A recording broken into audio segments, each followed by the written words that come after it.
All right, everybody. Hey, if this is your first time here, I am Blind Hussy. I am legally blind, and I am a reseller that does some reselling part-time in order to help earn some money for my family and for the things that we need to do.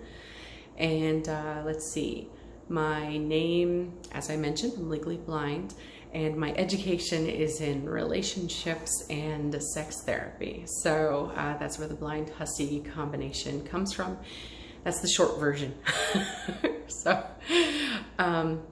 anyway, so I've got a couple of things. I've got a couple of what sold, and I was going to talk a little bit about eBay questions. So the first thing I'll do is eBay questions, and I'm going to try and stay on task, and I'm going to try and make this reasonably short. But I didn't take notes this time, so we'll see if I'm able to do it. Okay, so eBay questions. I actually was interested in purchasing something, and I had a question that was not covered in the description. And so I tried to reach out to the seller, and I did not realize that eBay gives you the choice of whether you will accept questions from customers or not. And that seems crazy to me. I would have assumed that everyone would want questions so that they could potentially answer something that needed answered. So, so I'm super surprised that there are actually some eBay sellers that have things set up in a way so that they don't answer questions.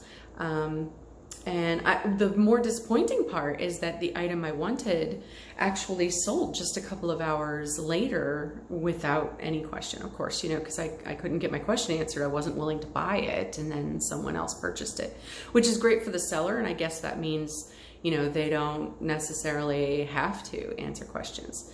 So I could see it if it was, so you've got a standard, I don't know, you've got a standard thing and it's the only thing you sell, right? I could see not taking questions on that thing. But this particular thing happened to be a piece of jewelry. And so one of the things, they had pictures of the item, and then they had a stock picture of the item, and they did not have a picture of the sterling stamp, but they mentioned in the description that it did have a stamp. And so I was kind of hoping that they would take a picture of the stamp, because I was interested in the maker's mark. And I thought maybe if they took a picture of the stamp, I would be able to determine, if it included a maker's mark or didn't have one near it, because the only pictures they took were from the outside of the jewelry. So there was no picture of the inside of the jewelry where a maker's mark would be. And I knew that this particular piece would have a maker's mark. So anyway, so all of that aside, I missed out on a sale because I wasn't able to ask a question and wasn't willing to part with my money if my question wasn't answered. And they, I guess, didn't miss out on a sale because they sold it a couple of hours later, even without that ability to answer questions. So, but anyway, that really surprises me. So I can't imagine why people would do that. So maybe you can tell me, maybe you have your set to not answer questions. And if you do, why do you do it that way? I would be interested to know in the comments. Because it's been a long time since I've eBayed regularly. So I feel like I'm learning all over again, right? It's one of those things. So, all right, let's see. In the what sold category, in like the last 3 days or so, I know I haven't been able to cover numbers specifically that well or anything, but in the last 3 days or so, it's been a couple of real basic bread and butter, as people call it, pieces. There's a pair of like Junior's jeans that were a fancy variety. There was two tops. There was a little bit of home goods. There was some smalls, a couple figurine type things. And then this actually just sold a couple minutes ago. And these guys, you already know, right? Like these are kind of a constant bolo. And this is this year's model, and I still sold it for $35. Well, 30. I think I took best offer of 30. So, and I was, you know, anyway. So yeah. So, and I've got another one. And I actually, so I don't personally drink a lot of Starbucks coffee because we have our own here that's better, and on occasion we re-roast ours, and it's very good. So so I don't drink Starbucks too much, but when I do go out places, I do tend to, I'll get a Starbucks, or when I'm getting gift cards for my mail people or whatever, I'll get them and I put them on my Starbucks reward card. So then when I build up my points, you know, with points you earn 400 points or something like that, and then you can turn them in for a cup or a mug or something like that. So, I mean, I spent money to get this, but it was money I was going to spend anyway, getting the gift cards or getting my son a coffee or a mocha or whatever. So, the older boy with the coffee, not the 4-year-old. So, anyway, so, you know, so there was that. And, let's see. And then I've got another 2. Oh, I didn't bring the one with me. I meant to bring up the one piece of jewelry that already has people interested. And I've also got, this is actually going up today. I'm gonna list it today. But Dooney and Burke. I love me some Dooney and Burke. One of my favorite brands. You can keep your LVs. I'm not super into the LV, but man, I really like Dooney and Burke. I know they're not considered, you know, like high end, but I really like the quality and the style of bag. I like this, you know, zips and it opens. It's tote top, but it's got the magnet on it, and it's got this beautiful, I don't know if I can show you this. I'll try. It's got this beautiful red. Let's see if I can turn it in a way that you can see it without the glare from the window. This beautiful red interior with multiple pockets, and oh, I want to keep you so much, but I'm not going to. I'm going to sell you. I apologize. But anyway, so there's my Dooney and Burke. I'm gonna list a little bit later on. I brought her up so that I could take beautiful photographs of her like my French women. All right. So anyway, so those are what's gone out the door, and something that's come in the door to go back out the door hopefully soon. So those are the things I've got some interest in right now. And let's see what else. Oh, I'm wearing makeup today. So I actually woke up this morning and I made a little rule with myself that on days where I had something to do that involved leaving the house, I would make a point of, you know, doing a little tiny bit of my makeup and sort of dressing appropriately. You can't tell my outfit, but I've got this very nice White House Black Market top on and some basic black comfortable dress pants. But anyway, so I made this little like sort of personal rule for myself going forward, since I'm spending a lot more time at home here in the happy Green Acres. and I guess this gives me a reason not to be in the yard too much, right? Because I'm not going to go out there in my dress pants and my fancy makeup. So, but anyway, so I thought that I would drop this video out and kind of ramble apparently about that. So I must have missed you guys. So, and let's see, the last thing is, I actually am interested. I posted this over on Instagram and I didn't have any biters. So I'm gonna put it here too in case somebody happens to watch and wants to engage.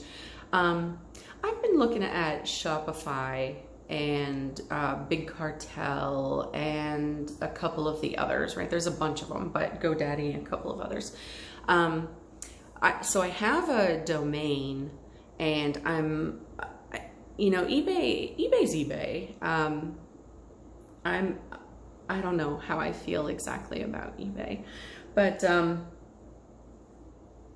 I was thinking about sort of adding a storefront that I could send people to in my business cards and things like that, in addition to eBay and Poshmark, and then cut out some of the other sites, right?